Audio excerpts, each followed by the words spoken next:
Hello friends, मैं हूँ astrologer एकता और आज हम बात करेंगे 9 ग्रहों के और सारे देवताओं के गुरु बृहस्पति यानी जुपिटर प्लैनेट के बारे में। देवानां च ऋषीणां च गुरुं कांचन सन्निभं बुद्धिभूतं त्रिलोकेशं तं नमामि बृहस्पतिम्। गुरुर्ब्रह्मा गुरुर्विष्णु गुरुर्देवो महेश्वरा गुरुर्साक्षात् परब्रह्म तस्मै श्री गुरवे नमः। गुरु यानी Jupiter is balance between materialistic life and spiritual life. गुरु ग्रह आपको आपके जीवन के सारे सुख उपभोगने के बाद स्पिरिचुअलिटी की तरफ यानी अध्यात्म की तरफ ले जाता है। आपकी एजुकेशन में आपको कितना सक्सेस मिलेगा, आपका मैरिड लाइफ कैसा रहेगा, आपको संतान सुख कब और कितना मिलेगा, इसके अलावा पूजा अर्चा, धर्मशास्त्र, यश, आरोग्य, कीर्ति, पैसा और स्पिरिचुअलिटी, इन सब का कारक बृहस्पति यानी गुरु ग्रह को माना गया है। धर्म गुरु, प्रवचनकार, कीर्तनकार, आध्यात्मिक क्षेत्र में उन्नति करने वाले बड़े बड़े गुरु, संत पुरुष, इसके अलावा लेक्चरर्स, टीचर्स, जो भी एजुकेशन लाइन से रिलेटेड हो, ऐसे लोग, pilots, architectures, bankers and even lawyers, ये सब गुरु ग्रह के प्रभुत्व के अंडर आते हैं। जिनका भी गुरु यानी जुपिटर उनकी जन्म कुंडली में स्ट्रांग होता है, ये सब गुरु ग्रह के प्रतिनिधित्व करने वाले लोग होते हैं। गुरु ग्रह यानी जुपिटर अगर आपकी जन्म कुंडली में खराब अवस्था में बैठा हो तो आपको एजुकेशन में सक्सेस नहीं मिलेगा, मैरिड लाइफ डिस्टर्ब रहेगी, संतति की तरफ से संतान सुख नहीं मिलेगा, इसके अलावा आपको समाज में रिस्पेक्ट नहीं मिलेगी, आप स्पिरिचुअल या आध्यात्मिक नहीं होंगे, आपको पैसा और यश कमाने में प्रॉब्लम्स हो सकते हैं। इसके अलावा अगर गुरु किसी पाप ग्रह के साथ पीड़ित अवस्था में हो तो आपको लिवर प्रॉब्लम्स हो सकते हैं, ओबेसिटी, मोटापे के प्रॉब्लम्स हो सकते हैं, बॉडी के ऊपर कोई पर्टिकुलर जगह पे बहुत स्वेलिंग हो सकता है। तो ये सब खराब गुरु की लक्षण है। 12 राशियों में गुरु ग्रह धनु और मीन राशि का स्वामी है। इसके अलावा मकर राशि में यह ग्रह नीच का और कर्क राशि में गुरु ग्रह उच्च का माना गया है। गुरु ग्रह का स्टोन है पुखराज यानी येलो सफायर।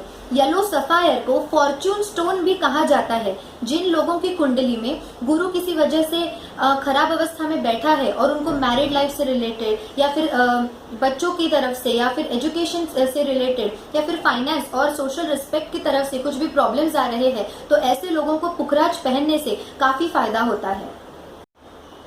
जिन लोगों का बृहस्पति यानी गुरु कुंडली में खराब है उनके लिए मैं कुछ इजी रेमेडीज बताने जा रही हूँ। तो पहली रेमेडी है कि गुरुवार का यानी हर थर्सडे का आपको फास्ट करना है। इसके अलावा हर रोज गुरुवार से स्टार्ट करके हर रोज आपके माथे पे केसर और हल्दी का तिलक लगाना है। इसके बाद आपको गुरुवार के दिन विष्णु सहस्त्र नाम का पाठ भी करना है। ये बहुत ही पावरफुल रेमेडी है। अगर आप हर गुरुवार को विष्णु सहस्त्र नाम का पाठ करते हैं तो आपको ओवरऑल सक्सेस मिलेगा। गुरु ग्रह को स्ट्रॉन्ग करने के लिए ब्राह्मण को या फिर किसी गुरु के मंदिर जैसे साईं बाबा, गजानन महाराज या दत्त गुरु, ऐसे मंदिर में अगर आप दान देते हैं गुरु से संबंधित चीजों का, तब भी आपका जुपिटर स्ट्रॉन्ग होगा। गुरु संबंधित चीजें हैं येलो कलर का कपड़ा, चीनी, शुद्ध देसी घी, इसके अलावा चने की दाल, गुड़, हल्दी, केसर और केला, इन सब चीजों का अगर आप गुरुवार के दिन ब्राह्मण को या किसी सत्पात्र व्यक्ति को दान करते हैं तब भी आपका जुपिटर स्ट्रांग होगा। जिनका जुपिटर स्ट्रांग है उन्होंने कभी भी अपने धर्म के खिलाफ नहीं जाना चाहिए, कभी भी किसी के अगेंस्ट झूठी गवाही नहीं देनी चाहिए और इसके अलावा कभी भी किसी गुरु का अपमान नहीं करना चाहिए। ये सबसे बड़ा गुरु दोष माना जाता है। स्त्रियों का, लेडीज का अपमान करने से भी गुरु ग्रह खराब होता है। तो अगर आपको गुरु ग्रह को स्ट्रॉन्ग करना है तो आप एवरी थर्सडे को जो मैरिड लेडीज है उनको आप सुहागन की चीजें भेंट कीजिए, उससे भी आपका जुपिटर धीरे धीरे स्ट्रॉन्ग होगा। इसके अलावा अगर आप नहाने के पानी में चुटकी भर हल्दी मिलाकर उस पानी से नहाते हैं तब भी आपका जुपिटर स्ट्रॉन्ग होगा।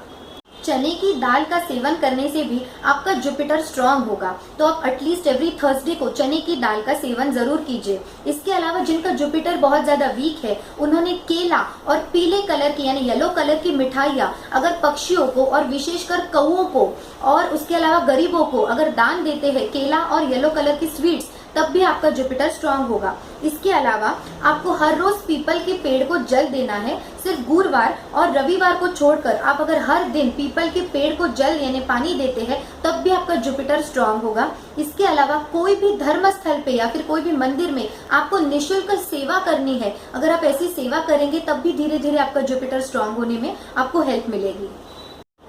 बड़े बुजुर्गों का हमेशा आदर करना चाहिए और हमेशा घर से निकलते वक्त बड़े बुजुर्गों का आशीर्वाद लेकर ही घर से निकलना चाहिए। इसके अलावा जुपिटर स्ट्रांग करने की एक और पावरफुल रेमेडी है, वो है कि आटे की लोई में आपको भीगी हुई चने की दाल, थोड़ा सा गुड़ और थोड़ी सी हल्दी ये सब मिला के उस आटे की लोई को आपको गाय को खिलाना है। अगर आप ये हर थर्सडे को करते हैं तो ये भी बहुत ही स्ट्रांग रेमेडी है आपका जुपिटर स्ट्रांग होने के लिए।